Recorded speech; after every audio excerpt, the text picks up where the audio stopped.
So as we promised, we're back again, and we're going to do 2 episodes this week.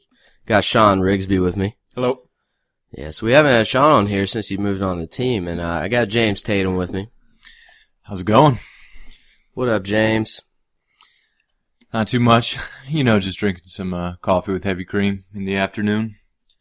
So we're at James's house, and it's pretty nice here. What do you think about it, Sean? It's a really nice house. It's a nice neighborhood. It's, got really well built and all that. So, yeah, looks good. Nice house, James. Thanks. You need to wait and tell Stephanie that, his sugar mama. Oh, I'm just kidding. Yeah, well, it's in both our names. But she is my sugar mama. Oh, I'm just kidding. Anyways, we all want one. So I'm on my Thumbs of Steel training program right now. Haven't used straps in like 3 weeks. My thumbs are killing me. You're crazy. I'm crazy? You've been building up since you got back. So No, in all seriousness, I've just been going a little lighter, so my hands haven't been getting as beat up. So I haven't been using straps. But I will say, I always wondered, I've been using this smooth bar for a long time. And I was always like, how the hell is James training without straps all the time? Because I used to have to squeeze that bar so hard to hold on to it because it had like no knurling on it. And now I've been training on one of the newer Penlay bars, and it's not like too sharp, but it has a little bit of grit on it, enough to like stick to the tape. So it's a lot easier to train without straps on that. So anyways. Yeah, when I train on a little bit sharper bar than you used to, but I hold the bar loosely in my hand so my thumb never really gets that beat up. As long as I keep my thumbnails long. And speaking of that, I broke my thumbnail the other day. It was tragic. I felt like I don't know what I felt like, but I didn't feel manly because I broke my thumbnail, and I was upset about it. Yeah, do you grow your thumbs out long, Sean? Sometimes I kind of cycle through it. Like, this is about as short as they get. The people can't see that. They're pretty short right now. I think I just trimmed them, but I tend to grow them out long because that seems to help a little bit. I got short fingers, so anything I can do. I think the thing about me is I don't really grip the bar hard anymore with this new bar, which is more like a competition bar. The knurling's better. But on that smooth bar, I had to grip the bar so tight to hold it in my hands because it's pretty slippery. So I think I'm gonna switch bars, and I have been training with Matt with the new Penlay bar, and I like it better. So I don't have to use straps as much. But ones are nice. I actually don't like growing out my thumbnail. It freaking hurts when I hook grip. But I use 3 fingers on my hook grip.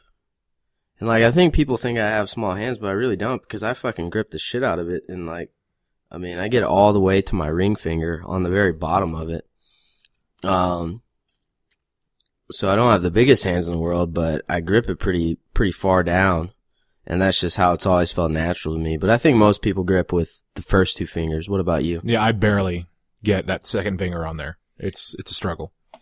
I've got a little callus on my 3rd finger where my thumbnail jams into my 3rd finger. So mostly it's just my first 2, but those long thumbnails kind of add my ring finger in there. So it's almost Christmas. There's Christmas music playing on the radio, already. What's that? You a Grinch or what? I don't know. I just don't like Christmas music. I enjoy Christmas. It's not my favorite holiday. It's not my worst. I'm not a Grinch. But I just don't like Christmas music. It's just most of it's bad. I'm just gonna say that. It's just a season where you can play bad music and it's okay. It's like Halloween when girls can wear slutty outfits and it's okay. What's wrong with that, James? But Christmas, people make that thing. I don't know.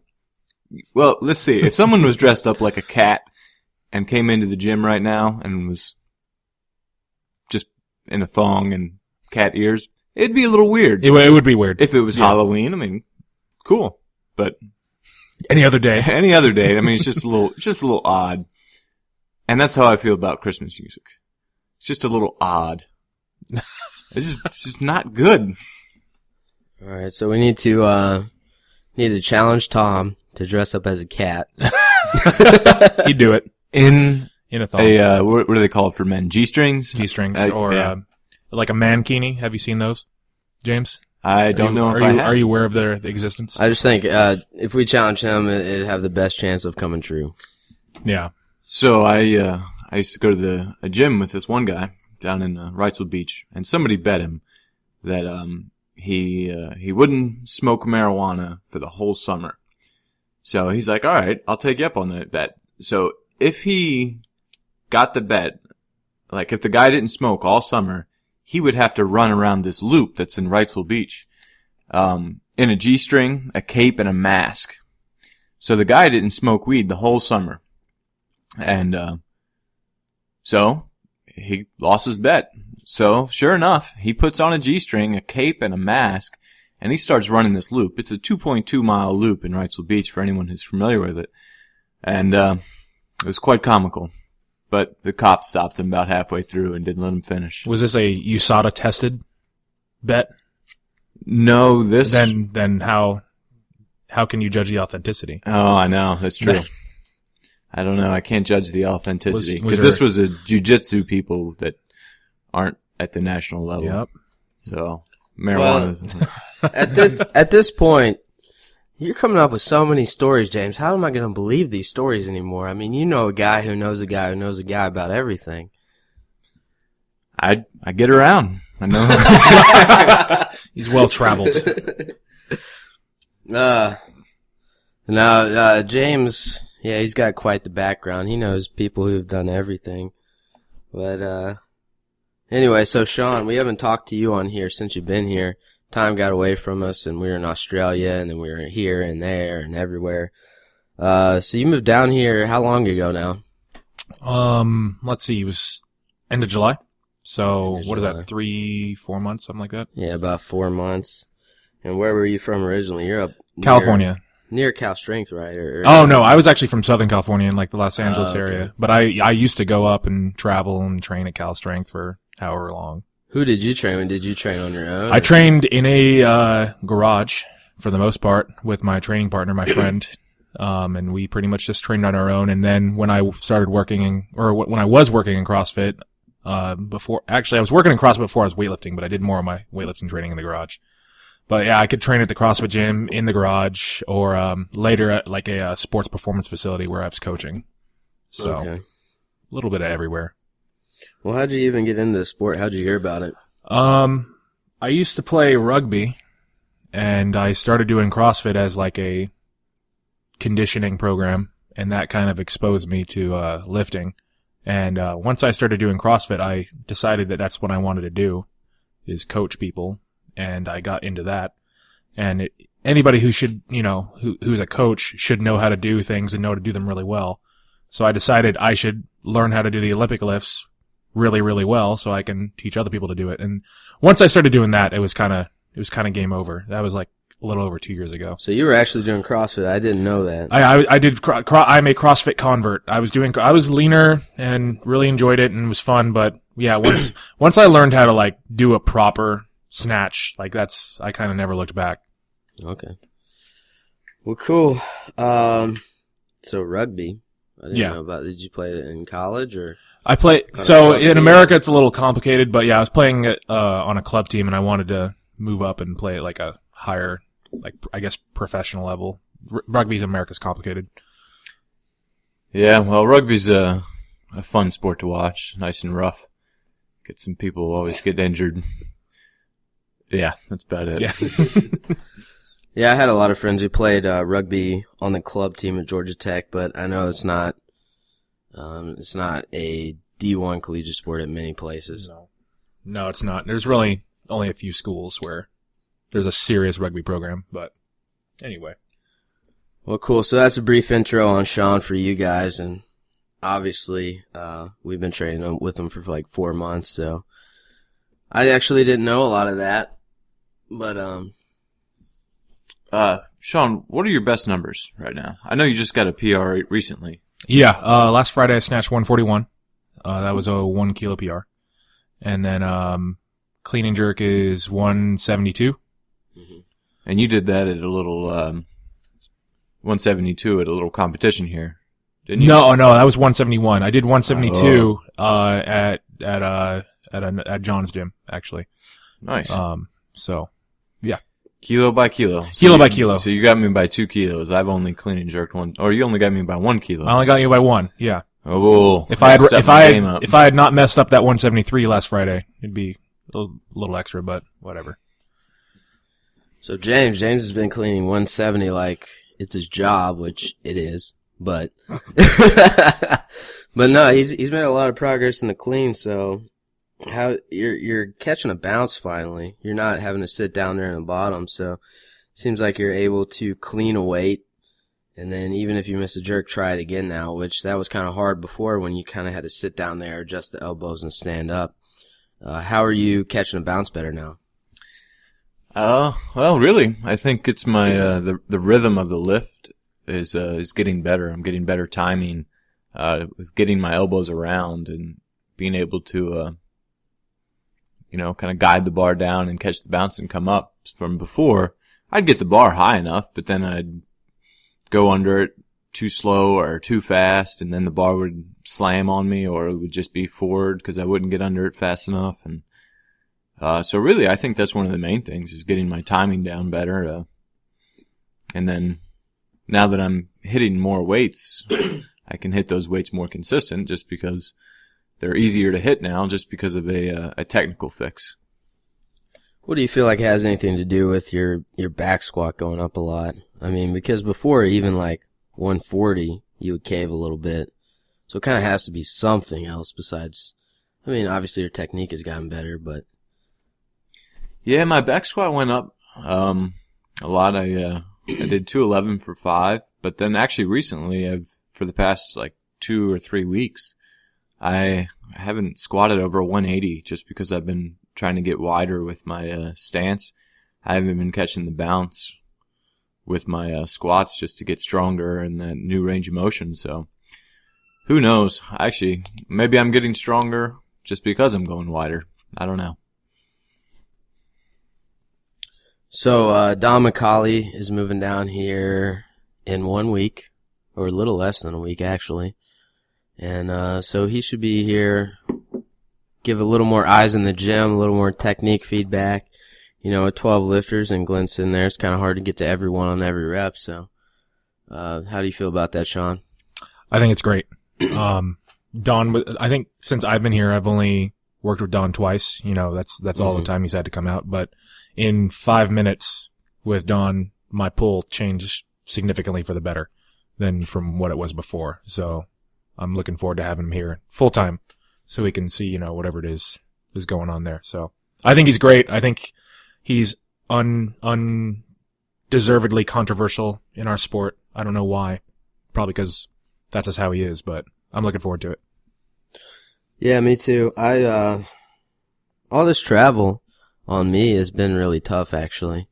And it seems like James, it's taken a little less of a toll because he was able to kind of come back and keep hitting the heavy weights. Anything particular you feel like why you were able to kind of like go to Worlds and come back and hit it hard again? Yeah, well, when I went over to Worlds, I guess I came back like a day before you, but I like doubled up on my multivitamins. We got these multivitamins from Nutriforce, and on that whole trip, I just, traveling, it just takes it out of your immune system. So I just wanted to stay healthy, and so I took extra multivitamins, and I think that helped a little bit. I know you and Morgan and Glenn had maybe a little bit of sickness or something that you guys might have caught on the plane back, which I actually flew on a different plane. So I think that has something to do with it, just not getting sick over there. And then also just doing my best to recover because I know exactly how much that takes out of you and try not to travel too much. Although I traveled out of town once, just driving, didn't fly anywhere. Planes, I don't know what it is about them, but you go up there and just makes things harder. You get dehydrated. You're not next to the Earth's magnetic field. I guess that's a thing coming out now that I guess is popular in Germany about magnetic field therapy or something like that. Man, you're getting deep. But hey, I mean, in all seriousness, that is obviously like being at that high of an altitude will obviously be different than being on the ground, even if it's pressurized and they're pumping air into there. But yeah, that is interesting. I traveled with Glenn to a seminar this weekend, which was great. It was at CrossFit Lowell in Lowell, Massachusetts. Had some PRs as always and a really good group. But seminars are tiring. I got one more this weekend. Me and Tom are going to CrossFit OBX. So we're looking forward to that. And then I'm looking forward to a couple weeks here at home to recover because it's just been go, go, go, go. And I did get a little sick, and even before the Worlds, I got fatigued. So I don't know, just for whatever reason, things hit me hard, and I've had to adjust training a good bit, but I'm finally back into it. I think yesterday was a pretty good day. So with the American Open coming up, looks like it's going to be a tough one. There's a lot of people signed up, and my weight class specifically, I didn't look at anyone else's, but there's going to be a lot of people there. It's going to be one hell of a session. So as of right now, I think there's 2 days left to sign up. And I guess a lot of the good people, they're sneaky and they don't sign up to the last like 10 minutes or something.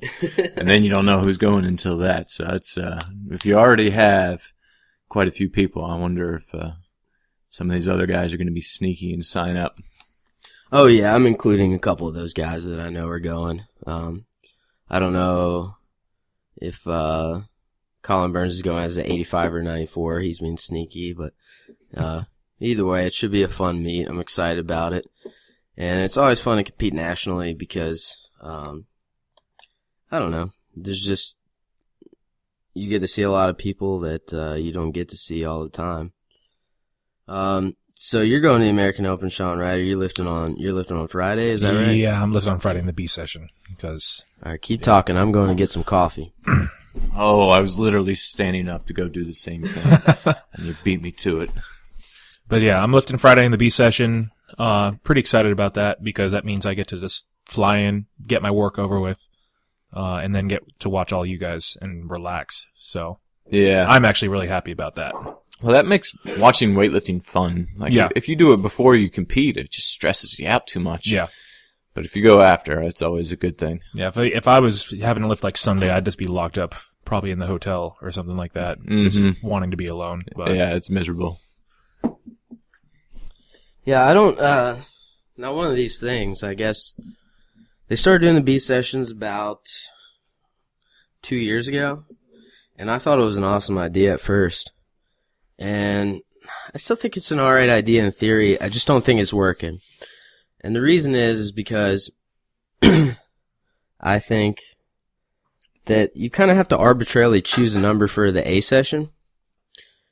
And when you choose that number, if people sign up and there's only like 3 to 6 people in the A session, I think that's kind of silly. I think you should have a full 10 people in the A session for every weight class.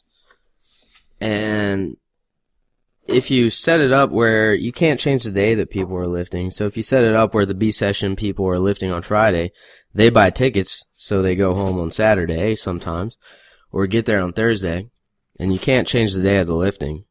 Whereas if you do the B session of that weight class in the morning, you can change the cutoff at the technical meeting. And I don't know, something to think about, because at first it sounded like an awesome idea and I liked experimenting with it a little bit, but it just doesn't seem to be working out for the best in my opinion. I agree with that. I think that there should, what you brought up, there should definitely be like 10 lifters per session, but I think right now there's kind of, weightlifting's grown so much that you still have like, top people, top 10 athletes, like you and James, and then everybody else who's signing up is kind of like new to weightlifting and barely qualifying. So I don't think that bringing people who are in the Bs into the As would help make it smoother, because I think their lifts are so far down. But it would definitely still help having, more people to pad the session. I don't know. I think maybe combining like 77s and 85s would be better or something like that, or 85s and 94s. Well, I mean, this hasn't really happened in my weight class particularly, but it did happen in the supers where there was only like 4 or 5 lifters that had totaled over 345 at the American Open. So in my weight class, there's a lot of good lifters, and so there's plenty. I mean, there's like 20 to 25 people who sign up, and in James' weight class, same thing. There's like 25 people signed up for the American Open, and there's a lot of quality lifters. So that's not really an issue because there is 10 in our weight class to fill up an A session. But when you kind of arbitrarily have to set up that total, and then like 345, I kind of thought that was high leading up, and there's only like 5 people. They did combine it with the 105, but if you have like less than 8 people in a session, it throws off the timing. There's less rest between snatch and clean and jerk. Yeah. I just think it kind of creates a lot of issues, but I don't know. I guess they're still toying with it, and I guess part of me is the fact that I hate lifting on Sunday, so part of this is selfishness on my part, but so I can't completely say that it's not. But as an 85, we lifted on Saturday night for like 8 years, and then all of a sudden it's like Sunday morning. It was kind of funny. Michael Torito, which is a guy in my weight class I've been competing against for a long time, he posted on his Facebook status before the Nationals, he was like, that he had booked his plane ticket to leave on Sunday because he had never lifted on Sunday before. And he's like, when did they change this? He was really confused. And it's just because we had never lifted on Sunday before, so it's bizarre. Yeah, I could see where if you're trying to make, I know you've mentioned this before, Travis, about making it a viewer sport too, is getting even like changing it around. Like if you have an Olympian in one class, so like move that class to the ideal time, so that more people would watch it, kind of make weightlifting more exciting to go to the meet and see some good lifters. I mean, like, even if they weren't Olympians, if you got like 5 guys that are right around the same total, in one weight class, that's a fun competition to watch. I think that would be a good idea to take into consideration in the future. Yeah, even if that weight class was on the extreme, like 56 or supers, I mean, you can look at it and see what weight class is going to be the best. Like, take, for instance, collegiate nationals. Everyone knew anything about weightlifting that the weight class to watch was going to be Jared Fleming versus Kendrick in the 94 kilo class. Everybody wanted to see them battle because Jared was snatching really awesome in training, and Kendrick hadn't competed in a while. And Jared ended up beating him. But I mean, that was because Kendrick took a couple months off and whatever. But I mean, that was an exciting weight class to watch. There was kind of like a lot of anticipation about it. And what happened is they had them lift on Sunday morning at like 10 in the morning or something. I can't remember exactly, but nobody's going to wake up to watch that. And nobody's going to watch the live feed of that, you know. They're in church or they're sleeping. So I just think it's a little weird. And I think that if you want to make it a viewer sport, you kind of need to choose a weight class, even if it's a weight class that should lift on Sunday or could lift on Sunday. So say the supers, you know, say that you knew that was going to be the biggest battle. You should have that on Saturday night. So another thing to think about, but I think you could adjust the competition to suit that. But that would be tricky too, because again, you can't change the day after people sign up. So you kind of have to anticipate that, and you kind of get into a guessing game with these totals. And I think at least having the B sessions in the morning, you could change the cutoff. Yeah, and then you're always going to have people that are opposed to that for whatever reason or the other, so I guess it's hard to make some changes, but who knows? Maybe I like watching weightlifting either way, so I'm going to watch all day Sunday.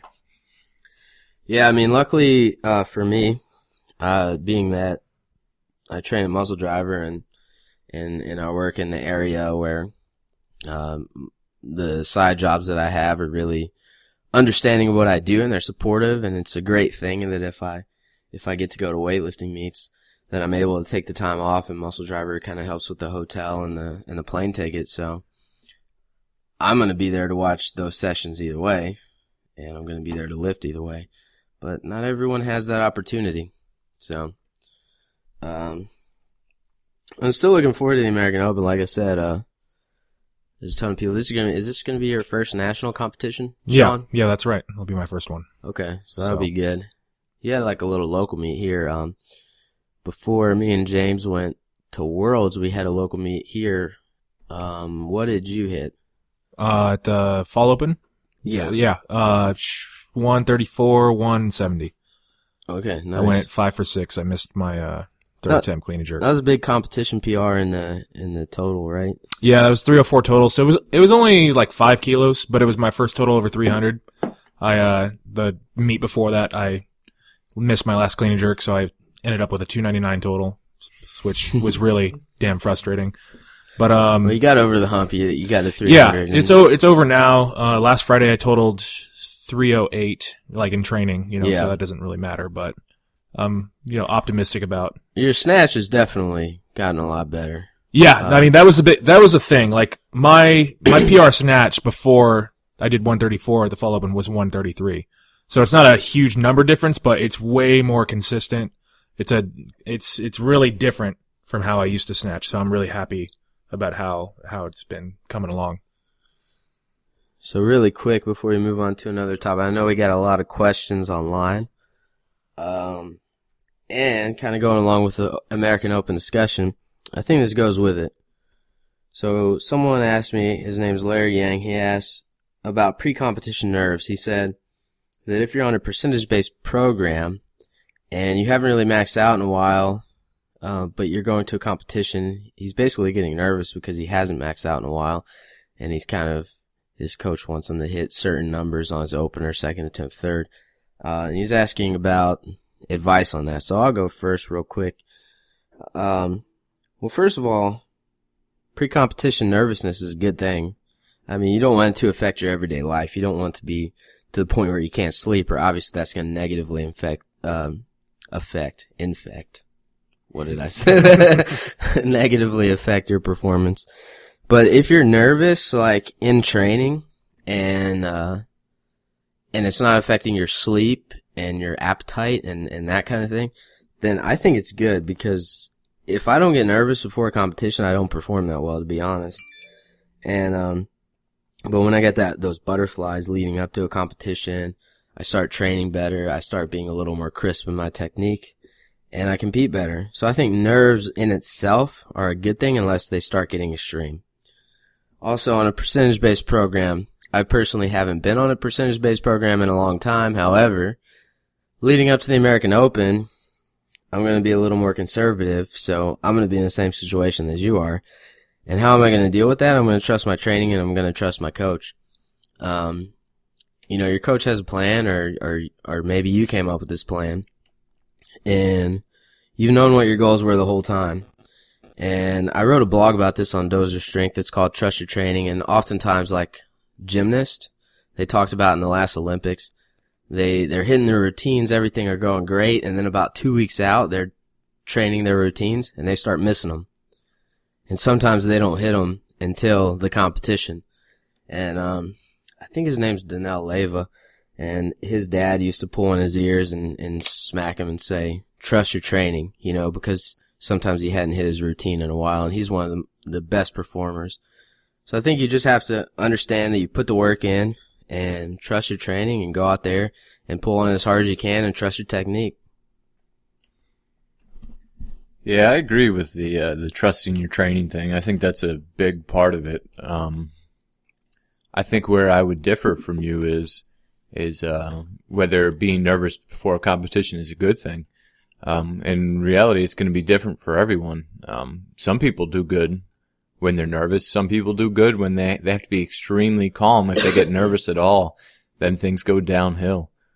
Some people have to be really excited, just overly excited almost, to do well in competitions. So it's really going to be about finding out what you do well with. And then that's going to be in your training too. So let's say if you're in training, do something out of the ordinary that makes you nervous in training and see how well you perform. I don't know. It could be something like wearing a pink singlet. You can come up with anything and just see how well you do. Well, make a bigger jump than you normally do. So say if you normally go like 100 to 105, go like 97 to 105, and that makes you a little nervous. Yeah, just really anything and see how you do, and then kind of get an idea. On the other hand, before you go out there on a different practice day, try some deep breathing. Try to really calm down. Like, don't take any pre-workouts or anything like. Well, you're gonna have to judge on your own on that one. But some deep breathing. Get calm before the lift. Kind of visualize just everything's calm, and then see how you lift. If you lift terrible, then it's not for you. So then you just get an idea of how you compete and what you need to do. Do your best. Percentage-based program, about that, I actually think Travis told me this story, is that, it was about Chad Vaughn, who's a 77, two-time Olympian. He's got the American record in clean and jerk at 190. And his best snatch in competition, I think, was 151. And I don't know if that was as a 77 or an 85, but, he said, up to his training, up to that meet, the most he'd snatched was 137. And, then he snatched 151 in competition. So, I mean, with a light percentage-based program, and I mean, it's still possible that you can do great with a heavier weight. And, you can find Chad's 151 snatch on YouTube. And, I mean, it's a good snatch. So, I think trusting your program, and a light percentage-based program is still doable. Yeah. So nerves, really quick. I like nerves. I kind of thrive on it. I enjoy it. Like Travis said, I don't think it should affect you to the point to where you're losing sleep at night or not eating. Sometimes I've had that happen to me, and it's really frustrating. But as far as like on the day of, I kind of do what James was talking about. I'll go like even before each lift. Like if people's ever seen me lift like in a meet, I always kind of close my eyes and like calm down and visualize and get confidence in the lift. But then I definitely embrace like the having to perform under pressure situation. I like it. It helps me lift weights that I otherwise probably wouldn't be capable of in training. And then as far as a percentage-based program, I don't think I've really ever done a percentage-based program as far as I've been training. And I've definitely been in situations where I've been leading up. Like, I think before the fall open, I hadn't snatched like 130 or above. Just was tired. And then I went and snatched like 134 pretty easily. Now, that's not amazing or anything like that, but just definitely trusting in your taper and trusting in what you've been doing and knowing on the day of, like, you're going to feel good and go out there and perform. Yeah, I guess Mike Service had told me that story about Chad, and it was before the 2011 Nationals. So yeah, he was good at knowing his body and still is, and how to prepare for competition. So everyone has a different approach, you know. Sometimes our approach is more aggressive than some people. That's what we found works for us. And but if your coach has you on a percentage-based program, trust it. You know, you gotta have a coach, and you gotta work with your coach and believe in what you're doing. So just immerse yourself in it and believe in the process and focus on competition day. Another question. The torso curving in on the squat, or like just losing your back angle on the front squat specifically. So hitting the bottom, upper back kind of caving a little bit, and it's making it really tough to stand up for some people. I thought James would be a good person to ask you this because he's been like more of the strength and conditioning side of things. So.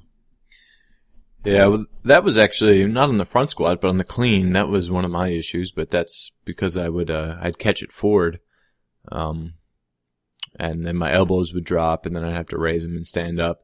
But from a strength standpoint, one of the reasons your elbows drop, especially if you're just front squatting, is your scapular retractors are a little bit weak, and you just need to get all that back there, your rhomboids, your lower trap, all that a lot stronger to be able to hold your shoulder blades in place. And you're also going to have some erector issues going on too. And doing assistance work to help out with that, like pendlay rows, or actually what you would call a bent over row, barbell row, is going to strengthen up your erectors and your scapular retractors at the same time. Sometimes if you're really weak or you got some type of damage going on back there, you just need to bring it down to something more simple, like a dumbbell row. And then if you need to go even further, this is actually a great exercise for weightlifters. We were talking about it before the podcast, was pull-ups and dips. And then you can even progress to doing that on rings. A lot of CrossFitters like doing that. But there's a place for ring pull-ups and weightlifting, I think, just because of the stability that you're going to get out of it. You're going to activate some new muscles, but eventually you want to put some weight in the bar and do some rows or some weighted pull-ups. I think that will help out a lot, as well as front squatting more, and front squatting with correct technique and not rounding, so you don't teach yourself a bad motor pattern, which that happens a lot. I think that's about it. Yeah, I think pull-ups are great. I do. I worked on pull-ups a lot when I kind of was working at the CrossFit gym, because all the CrossFitters were freaking awesome at pull-ups. And my training partner back then, Jake Rubash, he was like, he could do pull-ups with I don't even know how much weight it was, but it was a hell of a lot more than I could do. So I knew it was a weakness of mine, and I kind of worked on it, and my back got a lot stronger. I think it helped me a lot in the snatch. Anything from you, Sean, on that? No, he said pretty much everything I would have said. I would have just been like, hey, drop the weight, let's do it right. I mean, that would have been my answer to the question. Yeah, there is a place for accessory work, and I think if anybody who's in a balanced strength conditioning program will be doing accessory work. Oh yeah. I mean, another thing too is do exactly that. Just take the weight down and work on weights that you can do with correct technique, because part of it's probably a strength issue and part of it's probably a habit. So you got to break the habit, and you got to get stronger on your weak muscles. So I mean, I'm not a big fan of front squats for high reps, but I might have that person, I don't know, let's say just 135 if they're front squatting 225. Do that for 5 to 8 reps. I know that sounds miserable, but just trying to do it with a good motor pattern and upright and good position. But and he's talking about pounds right there, I think. Yeah, no, I'm talking about pounds, not kilos. But well, you're getting me in my CrossFit mode, thinking about coaching people again. But anyway. So, James, you got a question about cueing someone to get under the bar quicker. What exactly was that one? All right. So this is the question. What is a good way to cue getting under the bar faster? I'm getting my snatch pull stronger and stronger, but how can I get my movement under the bar quicker? When I watch videos of myself, I pull sharp and quick, but I kind of float under. That was somebody asked that anonymously. The first thing I said was do a competition pull, which pretty much that is. Say if you're doing a snatch, you pick the bar up off the floor, and then once it gets to your hip, you finish with your hips, and then you move your feet as you pull yourself down, but you don't actually go underneath the bar, and then you stand back up and catch the bar at your hip. I don't know if I explained that perfectly, but I think that's good because it teaches you to move your feet while you're with a weight in your hand. Because in reality, if you're going underneath the bar slowly, I think you're not moving your feet fast enough. You're not retreating your hips. You're not pulling yourself down. You're just kind of letting gravity take over, and muscling down. What do you think? Yeah, after you finish at the hip, so the bar comes into the hip, you extend the hips, and then you have to, there's a slight pull to change your body's direction. And I think you're just missing that. So you got to move the feet so that your body can change direction. If you're doing pulls or high pulls and you're not moving your feet and this is an issue, I think exactly like James is saying, try to emulate the snatch a little more. Maybe we can post a video of a pull that we're talking about, but just extending at the hips, moving the feet, and then pulling a little bit. And I think that'll teach you how to move correctly. Getting under the bar is a tricky part of weightlifting. That's what distinguishes a good lifter from a bad lifter or a mediocre lifter. Learning that is what really adds kilos to the bar. So you can do high hang snatches. That makes you get under the bar quicker. Snatches from position 1 or from the hip, or a variety of other things. I don't really like tall cleans or tall snatches. I think it emphasizes the arms too much, but maybe for you and your position, if you look that up online, where you just are completely stand up, and you obviously have to use super light weight, but you have to pull yourself under. So, but I think that can teach you to pull the bar like too high. But, use your judgment, see if it makes you look faster under the bar, and if it does, it's probably helping. Did you have any questions, Sean? I don't have any questions. No. To add to that, I think one thing that does kind of help with the best thing that helped me was fast feet with like both you and James said that. But something I've noticed from, people who really get stuck on their toes and they don't go under, they kind of just stick up in that triple extended kind of position. This isn't a debate thing here, just, that triple extension of all the joints. People that stay there for an extended period of time. Exactly. Just, we all get to triple extension. Exactly. I notice people who do that, they do pulls, like they'll do snatch pulls or clean pulls kind of that way, where they'll really emphasize ankle extension.